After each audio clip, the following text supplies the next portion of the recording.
Por isso que eu chamei ele. Ele é um cara interessante, apesar de ser maluco, ele é interessante. Sim. Tipo, é impressionante como ele consegue, durante 6 horas, fluidamente falar sobre o que ele pensa de maneira louca, mas, tipo, ele tem vários argumentos. Ele não é raso na loucura, entendeu? Ele é profundo na loucura. Sim. Não, e tem coisas que eu acho que se ele acalmasse e conversasse que nem um ser humano, tu ia conseguir absorver muita coisa. Lá tem umas coisas que ele fala sobre não idolatrar ninguém. Isso é uma puta ideia do caralho. Sim, Mas isso, na verdade, é uma ideia que deriva da Terra plana, né, cara? Por quê? Porque quando você acredita na Terra plana, tem que comprar todo alguns dogmas, tá ligado? Tipo, não dá pra ser terraplanista e não ser criacionista, por exemplo. Tá ligado? Então, se você é criacionista, você então acredita em Deus e toda aquela história, não sei o que, de Bíblia e você e tal, é um cara cristão pra caralho. Nós somos o centro de tudo. Somos o centro de tudo. E, porra, o grande lance da Terra plana é como Deus ama o ser humano, a ponto de criar um reino inteiro só pra gente ficar aqui e ele ficar brincando de casinha de formiga. Tá ligado? Então, se foi Deus que criou essa porra toda aqui, por que eu vou idolatrar um ser humano? É um derivado da ideia, né? Porque sim. tu pode aplicar a mesma ideia mesmo sendo redonda, né? Pode. Então, ele tem ideias legais Mas é sobre que a vida. quando você é terraplanista, tem ideias que você vai ter. Entendi. Tá ligado? Entendi. Tipo, você é terraplanista, entendi. Então você é criacionista também. Então você acha que tem uma porra de uma conspiração sinistra. Então você acha... Então um monte de coisa. Isso quando você é terraplanista. Então dá pra você... Se o cara... Assim, tem os caras que são terraplanistas de saca, que tipo, eles só são burro mesmo. Não que o... Acho que isso aí é uma prerrogativa do terraplanista. Mas tem o terraplanista que pelo menos ele foi... Eu não acho que todo terraplanista é burro, não. Pra ser sincero. Porque, pô, o Mário eu não acho que ele seja burro, entendeu? Não é burro, ele não é burro. Eu acho que ele Não, mas qual que é o conceito de burro que a gente tá debatendo aqui? Pra mim, o conceito de burro é uma incapacidade de operar no mundo físico, real. Tipo, você não consegue fazer o que você quer fazer. Ele consegue, Tudo ele ficou bem, nesse milionário, tá sentido, ligado? ok. Nesse sentido, ok. Mas no sentido de entender a realidade como ela é de verdade... Bom, mas nesse sentido eu diria que ele tá tão perdido quanto todos nós. mas assim, o mínimo eu sei que é tipo, a Terra é redonda. Mas acho não que é nem redonda, ela é meio burrice, oval. é outra coisa. Ela não é nem meio oval, ela é achatada nas pontas. Acho que é tanto pensamento na cabeça dele que ele não é burro. Ele é só atrapalhado. Acho que justamente por ele ter uma capacidade mental acima da média que ele se atrapalhou todo e não conseguiu ficar de boa, assim. Ele é todo defensivo e agressivo. Mas eu acho que ele, além dele ser inteligente pra caralho, eu acho que ele é, não no sentido de sábio, mas no sentido de ser inteligente, ter potência cerebral. Eu acho que ele tem um negócio, eu falei aqui pra vocês antes de começar, uma frase que ele falou assim, eu achava que todo mundo era zumbi quando eu era jovem, tá ligado? Que só eu tava só acordado. eu que tava vivo, tá ligado? E isso é muito um sinal de quem tem problemas de esquizofrenia, transtorno de personalidade. É um problema, talvez ele tenha algum problema psiquiátrico também. Mania de grandeza também. Pode ser. De não enxergar indivíduo nos outros, só Pode porque ser. eles não vivem que nem tu, assim. Sim. Tem muita coisa. Eu não sei até onde é psicológico ou é, sei lá, mania de grandeza, de mau caratismo, assim, de se achar mais que os outros. Eu não acho que ele é mau caráter, Também cara. não, mas eu não vejo, existe eu uma não linha passa uma tênue, né? vibe assim, sabe, de mau caratismo nele. Não me passa também, mas existe uma linha cinza ali que a gente não consegue saber o que tá acontecendo, sabe? Sim. A minha reação é só... O que tá acontecendo nessa porra? Essa é a minha reação, tá ligado? Eu chamei ele porque eu já conhecia ele e eu acho ele um cara muito interessante. Ele tem ideias diferentes, eu não sabia que ele era da Terra plana e tal, não fazia a menor ideia disso, mas eu assistia algumas coisas dele, de canto, assim, porque ele era um cara muito interessante. Ele foi no Pânico há uns 5 anos, 2016, por aí, e lá foi a mesma coisa, assim, esculhambou, falou um monte de coisa, ninguém entendeu nada. E ele, naquela época ele marcou um pouco a internet pelo que ele fez lá. E eu tinha ele já na mente, assim, era um cara diferente, ele tem uma vida diferente e tal. E eu gosto de entrevistar pessoas diferentes no A Deriva. E aí, quando a gente lembrou dele num podcast com o Felipe Marques é um cara que brigou com esse Mário. E no meio do podcast a gente começou a conversar sobre isso. Aí eu lembrei do Mário. E aí, quando terminou aquele episódio, eu mandei para a produção, chama esse cara aqui, o Mário. Então eu não fazia a menor ideia de que ele... E ele topou numa boa? Topou. Ele veio por conta própria e tal, a gente nem precisou Ele fazer a produção. 9 horas de estrada, né, que ele teve que pegar... Pelo que ele disse, ele mora numa cidade que é a 9 horas da maior cidade, de uma cidade... Que é o aeroporto, imagina. Então ele fez 9 horas do aeroporto e veio até São Paulo. Nossa, que rolezão, mané.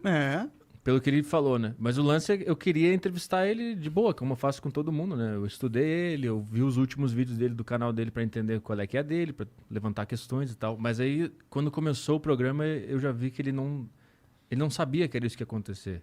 Eu acho que nunca ninguém ouviu ele, nunca ninguém sentou e falou, cara, me fala aí tudo que tu acha da vida. Nunca ninguém fez isso com ele. Então ele acha que tá todo mundo sempre zoando e tratando ele como louco. Entendi. Que de fato eu comecei a fazer depois de um pedaço do podcast que não dava mais, né?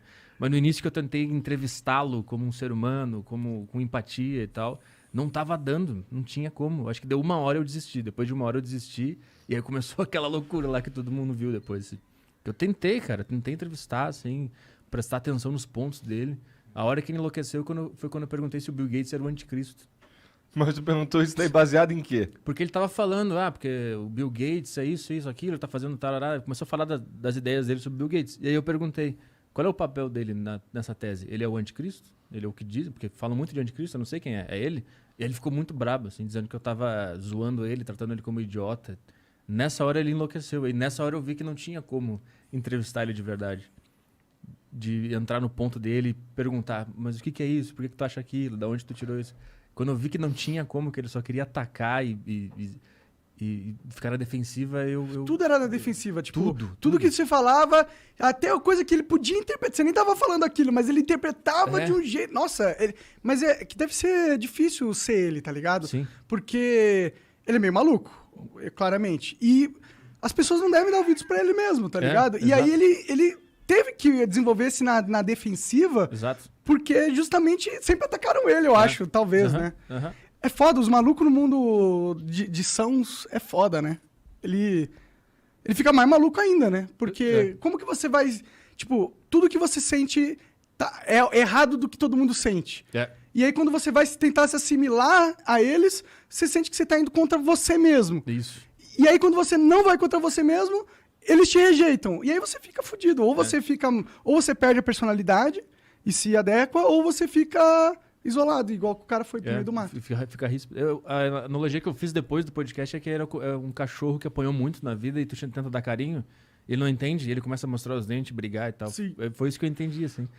Ele explicou algumas coisas da vida dele, como é que foi. Ele foi expulso do cursinho, do clube, de um monte de coisa. Ele queria fazer uns vídeos tipo Mamãe Falei, né? No colégio de padre, ele falou lá, e aí os caras não gostaram que ele ficava tentando... Ele foi expulso do clube de judeus lá, que ele fez umas perguntas. Sim. E aí ele foi expulso. Mas eu não sei da infância dele, eu não sei da mãe e do pai dele. Eu tentei perguntar algumas coisas ali. Mas ficou meio claro que não foi uma infância normal, assim.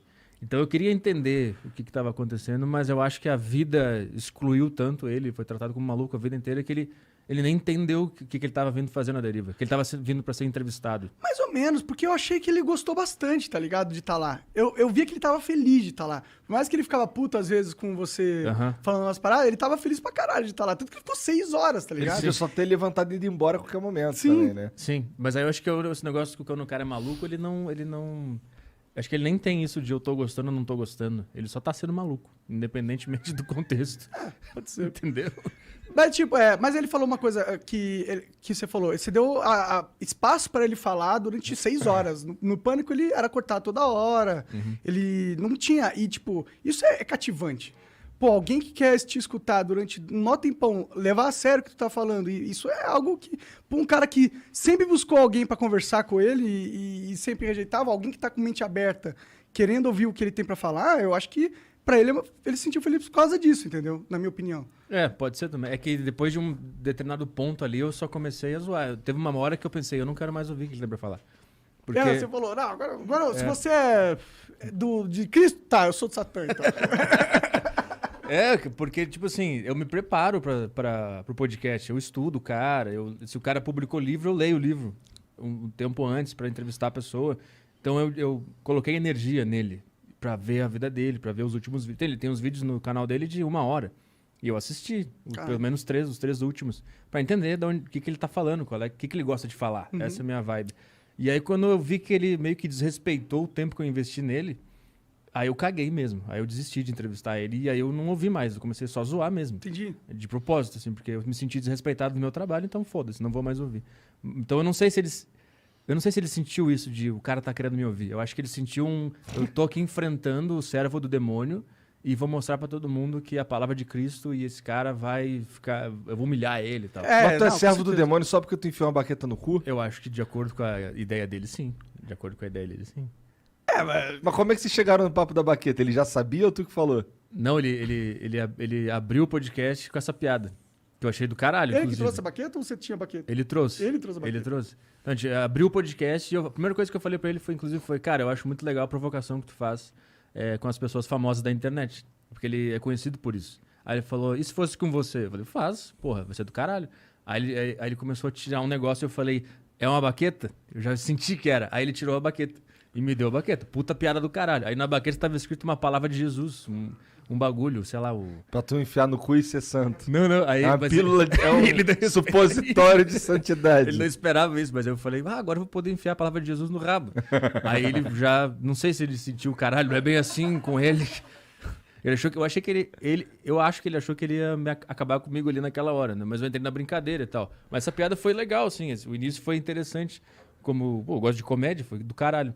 Aí passou isso e aí tentei engatar a entrevista e não tinha como, não tinha como. Ele sempre voltava pro assunto da baqueta, sempre. No meio do podcast ele voltava pro negócio da baqueta. É por isso que aí daqui a pouco os caras vão estar enfiando baqueta no cu.